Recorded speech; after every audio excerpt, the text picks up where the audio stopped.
On est le 25 décembre, je ne vais rien vous apprendre, c'est Noël. Je suis confortablement installé dans le fauteuil et j'en profite pour vous présenter la petite vidéo du jour. Alors, pas de nouveauté parce que c'est Noël, c'est les vacances. On va se concentrer sur les volumes de la Epic Collection que j'adore, vous le savez. Je vous en présente régulièrement ici. Alors, la Epic Collection en VO, hein, pas celle de Panini en VF.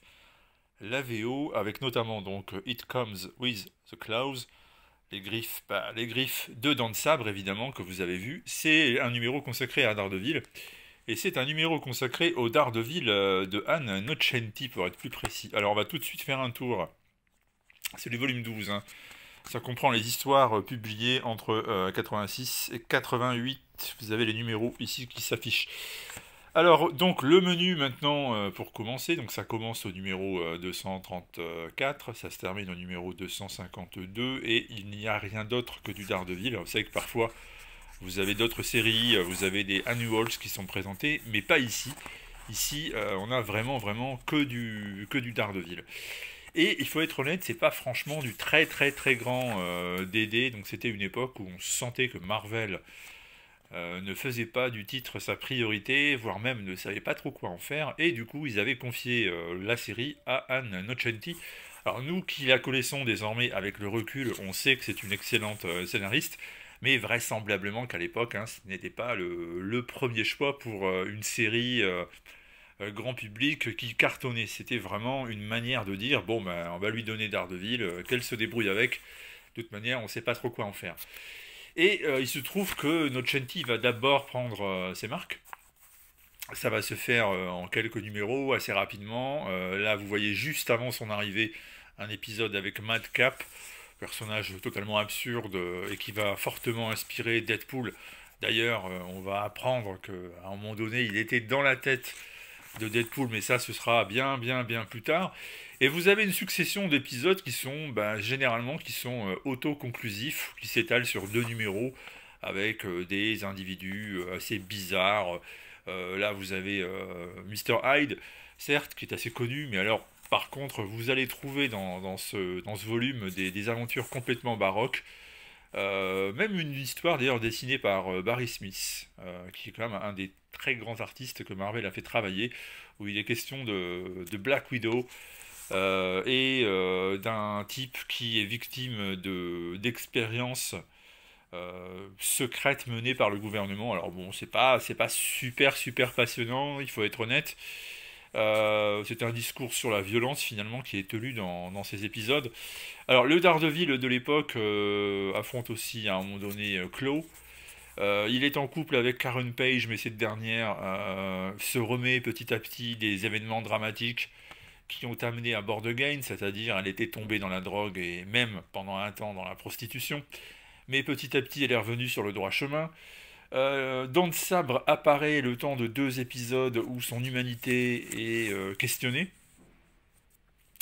Et puis vous avez aussi de plus en plus souvent les Fat Boys, ces petits gamins un peu livrés à eux-mêmes, qui passent leur temps à faire du skate dans le quartier de Hell's Kitchen, qui deviennent petit à petit des personnages récurrents de la série.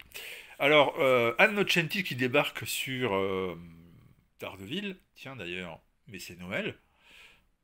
Ben oui, vous voyez, comme par hasard évidemment, un petit épisode de fête. Donc je vous disais, Anne Nocenti qui débarque sur Daredevil, c'est l'occasion de parler de problèmes sociaux. C'est l'occasion aussi de voir toute une série de dessinateurs qui vont se succéder, parce qu'à l'époque, je vous répète, non seulement on n'y croyait pas trop au niveau du scénario, mais même en termes du dessin, on s'embêtait pas trop, hein. Il y avait un peu tout le monde et n'importe qui se succédait, et même un tout jeune Todd McFarlane, qui allait devenir par la suite la méga star que l'on connaît. Bref, Anne Nocenti donc nous livre des épisodes où il y a même pendant un temps un assassin qui étouffe son patron en lui faisant avaler du caviar et qui décide de venger les conditions des prolétaires, tout simplement en s'en prenant aux plus riches. Vous avez d'autres épisodes également où il est question de vengeance vaudou, de trafic de drogue. Vous avez Black Panther qui est invité le temps d'un épisode double, ou plutôt de deux épisodes qui se suivent, puisqu'un autre ressortissant du Wakanda qui autrefois s'occupait des forces spéciales du Wakanda désormais habite à New York et il est tombé dans l'enfer du jeu, il a beaucoup de dettes, sa famille en souffre. Et Black Panther va donc intervenir sur les lieux avec un Daredevil qui s'en mêle. Donc bref, c'est encore une fois l'occasion de parler des problèmes sociaux de l'Amérique. C'est ce que Anne Nocenti fait de mieux. D'ailleurs, par la suite, elle va enchaîner avec un discours écologiste. Elle va également parler de la condition féminine. Donc c'est une scénariste qui est en avance sur son temps. Elle aborde des thèmes qui à l'époque n'étaient pas forcément au centre des débats, et elle va en faire quelque chose de récurrent. Donc comme vous le voyez, bah, c'est plutôt, on va dire, solide au dessin, mais ça n'est pas non plus sensationnel. Là, c'est Tom Morgan qui dessine, mais vous avez une succession d'artistes qui sont régulièrement différents, jusqu'à ce qu'à un moment donné arrive Rick Leonardi. Alors là, on le connaît, lui, hein, c'est quelqu'un que moi j'aime beaucoup. Rick Leonardi qui nous parle de la tragédie d'un petit garçon qui va perdre la vue à cause d'une substance toxique déversée dans un petit lac où il tente de récupérer son petit bateau électrique. Et ça touche évidemment Matt Murdock puisque ça fait écho à sa propre tragédie qui va ensuite le doter de super pouvoirs et faire de lui Daredevil. Et puis après ce double épisode avec Leonardi dans lequel apparaît Wolverine, eh bien c'est le grand moment de la carrière du Daredevil d'Innocenti. Le grand tournant, c'est quand arrive John Romita Jr. au dessin. Alors là, par contre, ça ne plaisante plus. On retrouve les épisodes qui étaient sortis à l'époque dans un RCM chez Semic, qui s'appelait justement laconiquement Daredevil. Ces épisodes-là, donc, ce sont les 4 derniers. Ils concluent ce volume de la Epic Collection. Et puis, à partir de là, la série va prendre un rythme de croisière différent et va devenir même carrément une série vraiment indispensable, hein, si vous aimez les comics de la fin des années 80. Eh bien, la prestation de Nocenti et Romita Jr. a laissé un très très bon souvenir. Les connaisseurs le savent, et ceux qui ne connaissent pas et qui doivent encore le découvrir, eh bien, ils ont des très beaux moments de lecture encore devant eux.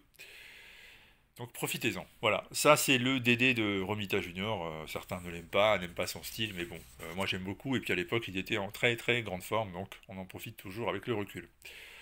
Voilà, donc ce volume de la Epic Collection, il est bien parce qu'il y a beaucoup d'épisodes qui n'ont jamais été traduits en français, hein. Daredevil a traversé le désert également en termes d'adaptation VF.